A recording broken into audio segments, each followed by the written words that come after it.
मित्रांनो, आपण PYQ series सुरू केली होती. त्याला आपण आता 2 क्वेश्चन पाहणार आहोत. तर बघा, पहिला क्वेश्चन आहे, भारतीय राज्यघटनेतील खालीलपैकी कोणती वैशिष्ट्ये ब्रिटिश राज्यघटनेतून घेतलेली नाही. हा प्रश्न आला आहे कंबाईन ग्रुप बी 2022 ऑक्टोबरमध्ये परीक्षा झाली बरं का. त्याचं ऑप्शन बघा काय काय: सरकारचे संसदीय स्वरूप, सरकारचे मंत्रिमंडळ स्वरूप, कायद्याचे राज्य आणि समवर्ती सूची. आता पहिल्यांदा आपल्याला काय अभ्यास करायचा आहे की ब्रिटिश राज्यघटनेतून कोणते घेतले नाही म्हणले.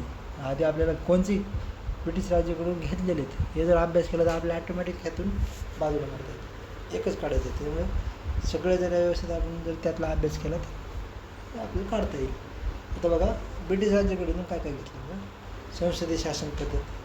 संसदीय शासन पद्धत कोणती म्हणजे लोकांनी खासदार निवडून द्यायचं, मग ते खासदार त्यातून पंतप्रधान निवडतात. आपल्या भारतात आहे ते कुठून घेतलं आपण, हे ब्रिटिशाकडून घेतलं राज्यघटनेत. दुसरं काय, राष्ट्रपती नामदारी करून. आपल्याला माहिती आहे आपले पंतप्रधान निवडले जातात आणि नंतर सगळे जे खासदार आमदार वगैरे विधान परिषदेचे काय करतात, राष्ट्रपतीला म्हणजे निवडले जातात. नंतर पंतप्रधान पद हे सुद्धा कुठून घेतलं आपण, ब्रिटिश राज्यघटनेतून. लोकसभा सभापती पद, लोकसभा पद सभापती हे सुद्धा कुठून घेतलं आपण, ब्रिटिश राज्यघटनेतून. कायद्याचे राज्य, कायद्याचे राज्य म्हणजे राज्य आपले संसदेचे कायदे ठरवले त्यासमोर चालणार. कायदेमंडळ प्रणाली म्हणजे कळलं, संसदेतून पंतप्रधानाची निवड, मग देशाचे प्रमुख असतील, मग राष्ट्रपतीची निवड, हे सर्व म्हणजे राज्यसभा लोकसभा आणि त्यांचा जो याचा प्रमुख म्हणजे राष्ट्रपती, ह्या सगळ्या म्हणून आपण कायदे मिळवून सगळी प्रणाली कोणाकडून घेतली आपण, ब्रिटिशांकडून. द्विगृही कायदेमंडळ म्हणजे कळलं का, लोकसभा आणि राज्यसभा हे कनिष्ठ आणि वरिष्ठ. लोकसभा कनिष्ठ आणि राज्यसभा वरिष्ठ. मंत्रिमंडळ स्वरूप, संसदीय विशेषाधिकार. बघा, संसदेतल्या काही खासदारांना विशेष अधिकार असतात, त्यांना अटक करू शकत नाही अधिवेशन चालू व्हायच्या आधी, नंतर 40 दिवस. कॅबिनेट व्यवस्था बघा का, म्हणजे मंत्रिमंडळात पण एक प्रमुख मंत्रिमंडळ असते, त्याला आपण काय म्हणतो, कॅबिनेट. महत्त्वाचे मंत्री, महत्त्वाचे खाते असतात, हे सुद्धा कुठून घेतलं आपण, ब्रिटिश राज्यघटनेतून. एकच नागरिक होते बघा आपल्या भारतामध्ये, पूर्ण आपण एक भारताचा नागरिक असतं असं नसतं, एक महाराष्ट्राचं आणि दुसरं असं. सुद्धा आपण कुठून घेतलं आहे, ब्रिटिश राज्यघटनेतून. कायदा करण्याची पद्धत, जे आपण वेगवेगळे साधारण विधेयक, घटना दुरुस्ती विधेयक, सरकारी विधेयक, प्रायव्हेट विधेयक, हे जे कायदा करायची पद्धत आहे सगळे कुठून आणले, ब्रिटिशांकडून. फास्ट पोस्ट सिस्टीम सुद्धा आपण कुठून घेतले, ब्रिटिश राज्यघटनेतून घेतलेले आहे.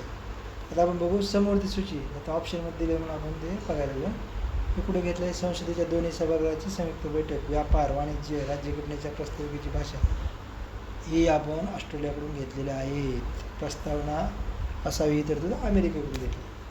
आता बघा, वरच्या ऑप्शनमध्ये काय दिसतं आपल्याला, समवर्ती सूची घेतलेले नाही विचारलं बघा. बघा चुकला, ब्रिटिश राज्याकडे घेतलं म्हणजे बाकी सर्व घेतले. सरकारचे संसदीय स्वरूप, सरकारचे मंत्रिमंडळ स्वरूप, कायद्याचे राज्य. फक्त समवर्ती सूची आताच पाहिलं कुठून घेतले, ऑस्ट्रेलिया. लक्षात ठेवा. आता आपण दुसरा प्रश्न हा कधी विचारला आहे, कंबाईन प्री 2021ला. राज्यघटना निर्मितीची जबाबदारी व कार्य पार पाडण्यासाठी घटना समितीने विविध समित्या स्थापन केल्या होत्या. त्यात कार्यपद्धतीविषयक नियम समितीचे अध्यक्ष म्हणून खाली कोण घालतो. बघा, घटना समितीला महत्त्वाचं बरं का, आपण पाहणार आहे त्याचा एक सेपरेट व्हिडिओ बनवू आपण, पण आता सध्याला या प्रश्नापुरतं थोडं बघू. आता ऑप्शन दिलं बघा, कार्यपद्धतीविषयक नियम समितीचे अध्यक्ष कोण, डॉक्टर B.एड. आंबेडकर, राजेंद्र प्रसाद, आल्हादी कृष्णस्वामी अय्यर, भास्कर मुन्शी. तर आता यात बघा, कार्यपद्धतीविषयक नियम समितीचे अध्यक्ष कोण होतं, तर राजेंद्र प्रसाद.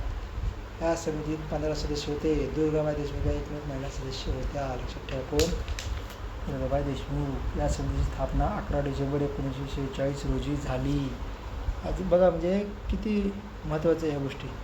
म्हणजे आपण समित्या म्हणजे फिक्स प्रश्न असतेच, तुम्ही राज्यघटनेच्या समित्या म्हणजे पाठच केलं पाहिजे. त्यातल्या सगळ्या गोष्टी वेगवेगळ्या पद्धतीने समित्या प्रश्न विचारला जातो.